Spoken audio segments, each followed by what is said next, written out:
FFA വിത്ത് അസറിലേക്ക് എല്ലാവർക്കും സ്വാഗതം. പുതിയൊരു ഫിലിം കണ്ടു, ലാപത്ത ലേഡീസ്. OTT പ്ലാറ്റ്ഫോമിൽ റിലീസാണ്, നെറ്റ്ഫ്ലിക്സിൽ. നിങ്ങൾക്ക് ഈ ഫിലിം കാണാവുന്നവർക്ക് കാണാവുന്നതാണ്. ഫിലിം ഞാൻ കണ്ടു. നോർത്ത് ഇന്ത്യ നമുക്ക് ഫീൽ ചെയ്യണമെങ്കിൽ ഈ ഫിലിം ഒന്ന് കണ്ടു നോക്കുക. അതുപോലെ തന്നെ അവിടുത്തെ ആചാരങ്ങൾ, അവിടുത്തെ ലൈഫ് സ്റ്റൈൽ. ശരിക്കും പറഞ്ഞു കഴിഞ്ഞാൽ ഇത് കണ്ടപ്പോഴാണ് ഞാനൊക്കെ ആലോചിക്കാൻ തുടങ്ങിയത്. അതായത് നമ്മൾ എത്രത്തോളം നല്ല രീതിയിലാണ് ജീവിക്കുന്നത് എന്നുള്ളത് നമുക്ക് ആ ഫിലിം കാണുമ്പോൾ നമുക്ക് മനസ്സിലാവും. ഒരുപാട് പേര് റിവ്യൂ പറഞ്ഞിട്ടുണ്ട്, ഒരുപാട് ആൾക്കാർ പിന്നെ അതിനെക്കുറിച്ച് ഇപ്പോൾ തന്നെ റിവ്യൂ ഇട്ടിട്ടുണ്ട്. അവർക്ക് നല്ല ഫീൽ ഗുഡായിട്ട് തോന്നിയിട്ടുണ്ടെന്നുള്ള കാര്യം.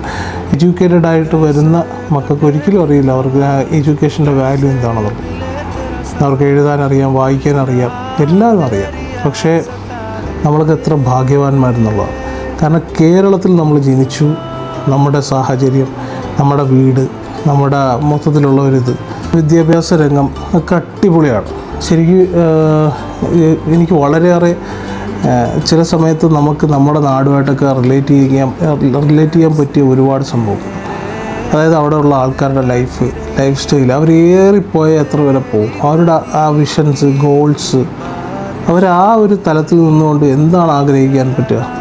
ഒരാൾ കല്യാണമൊക്കെ കഴിച്ച് വരുമ്പോൾ വരുന്ന വരവ് നമ്മൾ കളിയാക്കാൻ വേണ്ടി ഒട്ടകത്തിൻ്റെ പുറത്ത്, ആനയുടെ പുറത്ത്, ഓട്ടോയിൽ ഒക്കെ കൊണ്ടുവരുമല്ലോ. ഇത് വളരെ സീരിയസ് ആയിട്ടൊരു സ്കൂട്ടറിലാണ് കൊണ്ടുവരുന്നത്. അതാണ് അവിടുത്തെ ലൈഫ്. നോർത്ത് ഇന്ത്യൻ്റെ ലൈഫ് എന്ന് പറയുന്ന സംഭവം അതാണ്. ശരിക്കും ഞാൻ ആവേശമൊക്കെ കണ്ട് ചില്ല് ചെയ്ത് നിൽക്കുന്ന ആൾക്കാർക്ക് ഞാൻ ഒരിക്കലും ഇത് സജസ്റ്റ് ചെയ്യുന്നില്ല. അവർക്ക് ഇതിൻ്റെ അകത്തൊന്നും കിട്ടാനില്ല, അവർ ഉദ്ദേശിക്കുന്ന കാര്യം ഇതിൻ്റെ അകത്ത് കിട്ടത്തുമില്ല. നോർത്ത് ഇന്ത്യ, അവിടുത്തെ ലൈഫ്, അവിടുത്തെ ഒരു കുഗ്രാമത്തിലുള്ള ലൈഫും അവിടുത്തെ ആചാരങ്ങളും എല്ലാം ചേർത്ത് കാണിക്കുന്ന ഒരു ഫിലിമാണ് ലാപത്ത ലേഡീസ്. ശരിക്കും പറഞ്ഞാൽ സ്ത്രീകൾ ഇത് കാണും. ശരിക്കും ഇത് കണ്ടപ്പോൾ എനിക്ക് മനസ്സിലായെന്ന് പറഞ്ഞു കഴിഞ്ഞാൽ ലേഡീസ് ഇത് കാണേണ്ട ഒരു ഫിലിമാണ്. പിന്നെ വളരെ സ്ലോ പേസിൽ പോകുന്ന ഒരു ഫിലിമാണ്. നമുക്ക് എന്തെങ്കിലുമൊക്കെ അത് മനസ്സിലാക്കാൻ പറ്റും. നമ്മൾ ഈ ഫിലിമിൻ്റെ പ്രൊഡക്ഷൻ എന്ന് പറഞ്ഞാൽ അമീർ ഖാനാണ്. അതിൻ്റേതായ ക്വാളിറ്റിയുണ്ട്, ഫിലിമിന് ക്വാളിറ്റിയുണ്ട്. അതുപോലെ അതിൻ്റെ കഥാപാത്രങ്ങൾ എല്ലാം നല്ല ക്വാളിറ്റിയിൽ തന്നെയാണ്. അതുപോലെ ക്വാളിറ്റി മാത്രമല്ല, നല്ല സ്റ്റാൻഡേർഡ് ആ പടം. ഇത്തരം വിഷയങ്ങളാണ് ശരിക്കും പറഞ്ഞു കഴിഞ്ഞാൽ നമ്മൾ ലോകത്തിന് മുമ്പിൽ ചർച്ച ചെയ്യണം, വരണം. ഈ ജീവിതകഥകളൊക്കെ ഒരു ഫിലിം ഒരു നാടിനെ സംബന്ധിച്ച്, ഇപ്പോൾ മലയാളത്തിൻ്റെ സംസ്കാരം മലയാള ഫിലിമിൽ കാണാൻ പറ്റും, തമിഴിൻ്റെ സംസ്കാരം തമിഴിൽ കാണാൻ പറ്റും. ഇതുപോലുള്ള നോർത്ത് ഇന്ത്യൻ മൂവീസിൽ നമുക്ക് നോർത്ത് ഇന്ത്യൻ്റെ ജീവിത സാഹചര്യങ്ങളും സംസ്കാരവും ആചാരങ്ങളൊക്കെ നമുക്ക് അതിൽ നിന്ന് മനസ്സിലാക്കാമെന്നുള്ളതാണ്. അത് നമുക്ക് ഇതിൽ നിന്ന് മനസ്സിലാവും. ശരിക്കും പറഞ്ഞാൽ നമ്മൾ ആ ഫിലിം കണ്ടുകൊണ്ടിരിക്കുമ്പോൾ ഒരിക്കൽ പോലും നമ്മൾ ആഗ്രഹിക്കില്ല, നമ്മൾ പ്രാർത്ഥിക്കില്ല നമുക്കതുപോലത്തെ ഒരു ലൈഫ്. നമ്മൾ അതിൽ നിന്നൊക്കെ രക്ഷപ്പെട്ടു വന്നവരാണ്. കേരളം നമ്മൾ അതിൽ നിന്നൊക്കെ രക്ഷപ്പെട്ടു വന്നവരെന്ന് തന്നെയാണ് പറയാനുള്ളത്. ഇത്തരത്തിൽ ലൈഫൊക്കെ ഉണ്ടായിരുന്നു കേരളത്തിലും.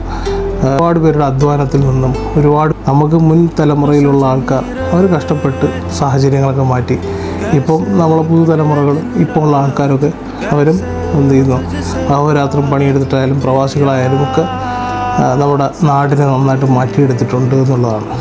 ഒരു നാടിൻ്റെ ഡെവലപ്മെൻറ്റ് ഏത് തരത്തിലാണെന്നുള്ളത് നമുക്ക് ഈ ഫിലിമിൽ കണ്ടു കഴിഞ്ഞാൽ നമുക്ക് മനസ്സിലാവും. അവരുടെ ജീവിത രീതി, അവരുടെ ആചാര രീതികൾ എല്ലാം വളരെ വളരെ വിചിത്രമാണ്, വിഭിന്നമാണ് എന്ന് തന്നെ പറയണം. തീർച്ചയായിട്ടും നിങ്ങൾക്ക് കയറി കാണാവുന്നതാണ്. നെറ്റ്ഫ്ലിക്സിൽ അവൈലബിളാണ്, ടെലിഗ്രാമിലൊക്കെ അവൈലബിളാണ്. സമാധാനത്തോടു കൂടി നിങ്ങൾക്കിരുന്ന് കാണാൻ പറ്റുന്ന എൻ്റർടൈനർ അല്ല ഇത്. ഈ ഒരു എൻ്റർടൈനർ പർപ്പസിൽ നിങ്ങൾ കാണരുത്. നിങ്ങൾക്ക് ചിരി തരില്ല, മാസ് തരില്ല, ഒന്നും തരില്ല. പക്ഷേ അതേസമയം ഫീൽ ചെയ്യാൻ പറ്റും. ഈ പടം ഒരു പടം നിങ്ങൾക്ക് ഫീൽ ചെയ്ത് കാണണമെങ്കിൽ നിങ്ങൾ ഈ പടം കാണുക. അവസാനം നിങ്ങൾ ക്ലൈമാക്സിൽ നിങ്ങൾ ഉറപ്പായിട്ട് നിങ്ങളെ കണ്ണ് നിറഞ്ഞിരിക്കും, അതിലൊരു സംശയവുമില്ല. നിങ്ങൾ സന്തോഷിക്കും. നാഷണൽ ബ്യൂട്ടി എന്ന് പറയുമ്പോൾ ശരിക്കും നോർത്ത് ഇന്ത്യ കുഗ്രാമത്തിലുള്ള വിഷ്വൽസാണ് ഇതിനകത്തുള്ളത്. അതിലുള്ള ബ്യൂട്ടിയെ അതിനുണ്ടാകൂ എന്നുള്ളത് ഓർമ്മിപ്പിച്ചുകൊണ്ട് തീർച്ചയായിട്ടും പുതിയ വിശേഷങ്ങളുമായിട്ട് FFA വിത്ത് അസർ നിങ്ങൾക്ക് മുന്നിലേക്ക് വരുന്നതാണ്. കാണുക, കണ്ടിട്ട് നിങ്ങളുടെ അഭിപ്രായം അറിയിക്കുക എന്നുള്ളതാണ്. അതുവരെയും ചെറിയൊരു ഇടവേള.